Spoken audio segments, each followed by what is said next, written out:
ಕೆಲವೇ ಕ್ಷಣಗಳಲ್ಲಿ ದೆಹಲಿಯಲ್ಲಿ ಕಾಂಗ್ರೆಸ್ನ ಮಹತ್ವದ ಸಭೆ ನಡೆಯೋದಕ್ಕಿದೆ.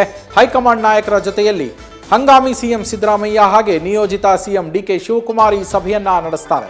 ಸಭೆಯಲ್ಲಿ ಚರ್ಚೆಯ ಬಳಿಕ ಸಂಪುಟದ ಪಟ್ಟಿ ಫೈನಲ್ ಆಗತ್ತೆ.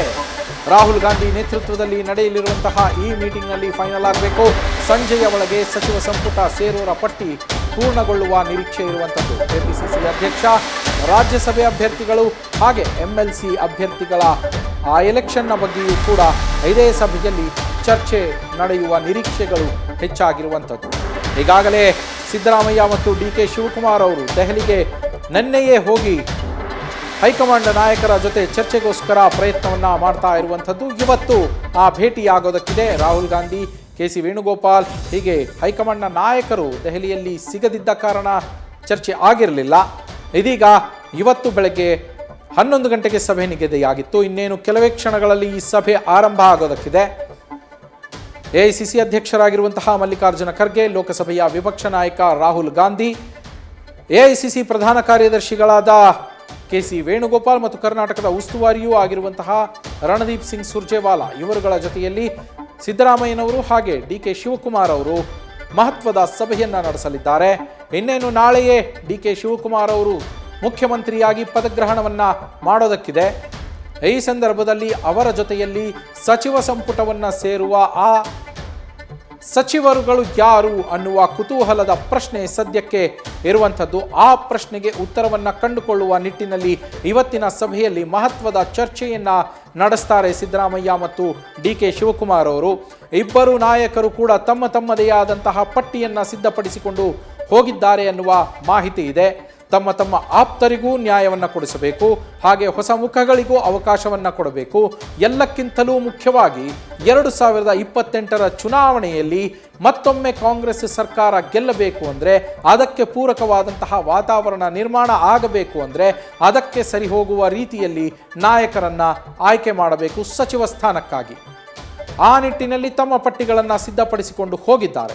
ಈ ನಡುವೆ ಕಾಂಗ್ರೆಸ್ ಹೈಕಮಾಂಡ್ ಕೂಡ ತಮ್ಮದೇ ಆದಂತಹ ಒಂದು ಪಟ್ಟಿಯನ್ನು ಸಿದ್ಧಪಡಿಸಿಕೊಂಡಿದೆ ಎನ್ನುವ ಮಾಹಿತಿ ಕೂಡ ಇರುವಂಥದ್ದು.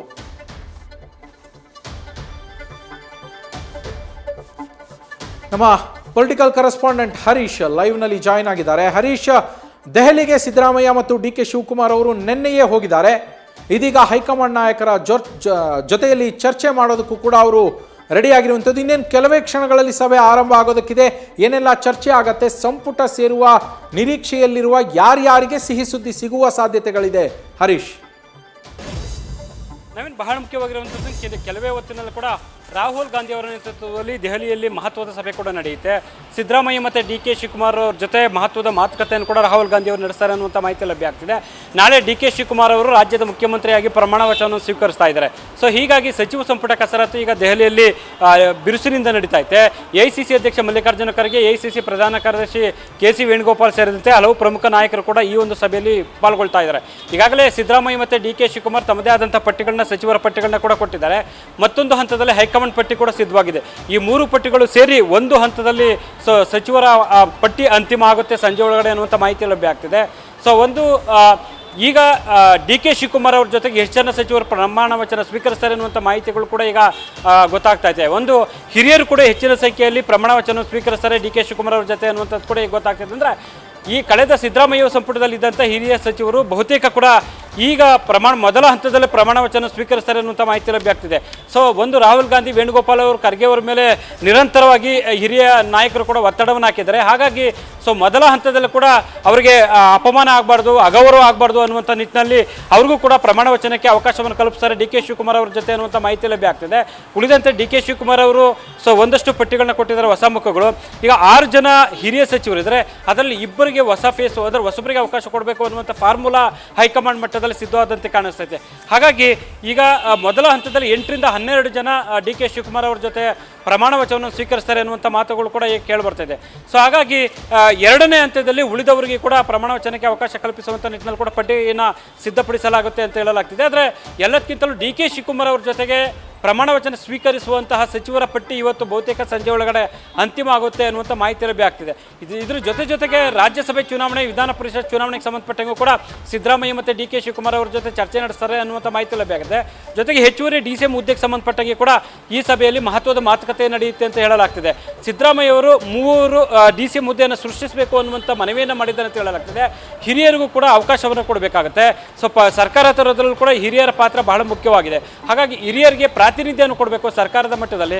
ಹಾಗಾಗಿ 3 DCM ಹುದ್ದೆಗಳನ್ನ ಸೃಷ್ಟಿ ಮಾಡಬೇಕು ಸಮುದಾಯವಾರು ಅನ್ನುವಂಥ ಸಲಹೆಯನ್ನು ಸಿದ್ದರಾಮಯ್ಯ ಅವರು ಕೊಟ್ಟಿದ್ದಾರೆ ಅಂತ ಹೇಳಲಾಗ್ತಿದೆ. ಹೈಕಮಾಂಡ್ ಮಟ್ಟದಲ್ಲಿ ಕೂಡ 3-4 ಸ್ಥಾನಗಳನ್ನ ಸೃಷ್ಟಿ ಮಾಡಬೇಕು ಅನ್ನುವಂಥ ಅಭಿಲಾಷೆ ಕೂಡ ಇರುವಂಥದ್ದು. ಆದರೆ ಎಲ್ಲೊಂದು ಕಡೆ DK ಶಿವಕುಮಾರ್ ಅವರು ಯಾವುದೇ ಕಾರಣ ಕೂಡ DCM ಹುದ್ದೆಗಳನ್ನ ಸೃಷ್ಟಿ ಮಾಡಬಾರ್ದು ಅನ್ನುವಂಥ ನಿಟ್ಟಿನಲ್ಲಿ ಒತ್ತಡ ಹಾಕುವಂಥ ಒಂದು ಪ್ರಯತ್ನ ಮಾಡಿದ್ದಾರೆ ಅಂತ ಹೇಳಲಾಗ್ತದೆ. ಆದರೆ ಹೈಕಮಾಂಡ್ ನಾಯಕರು 1 ಇಲ್ಲವೇ 2 DCM ಹುದ್ದೆಯನ್ನು ಸೃಷ್ಟಿ ಮಾಡುತ್ತೆ ಅನ್ನುವಂಥ ಚರ್ಚೆಗಳು ಕೂಡ ಶುರುವಾಗಿದೆ. ಇದೆಲ್ಲದಕ್ಕಿಂತಲೂ ಕೂಡ ಒಂದು KPCC ಕಾರ್ಯಾಧ್ಯಕ್ಷ ಆಗಿರ್ಬೋದು, ಸಭಾಪತಿ, ಸಭಾಧ್ಯಕ್ಷರಾಗಿರ್ಬೋದು, ಇವ್ರು ಯಾರನ್ನ ನೇಮಕ ಮಾಡಬೇಕು ಅನ್ನುವಂಥ ನಿಟ್ಟಿನಲ್ಲಿ ಚರ್ಚೆ ಆಗ್ತಿದೆ. ಒಂದು ಸಭಾಪತಿ ವಿಚಾರಕ್ಕೆ ಸಂಬಂಧಪಟ್ಟಂಗೆ G. ಪರಮೇಶ್ವರ್ ಅವರ ಹೆಸರು ಕೂಡ ಪ್ರಸ್ತಾಪ ಆಗ್ತಿದೆ.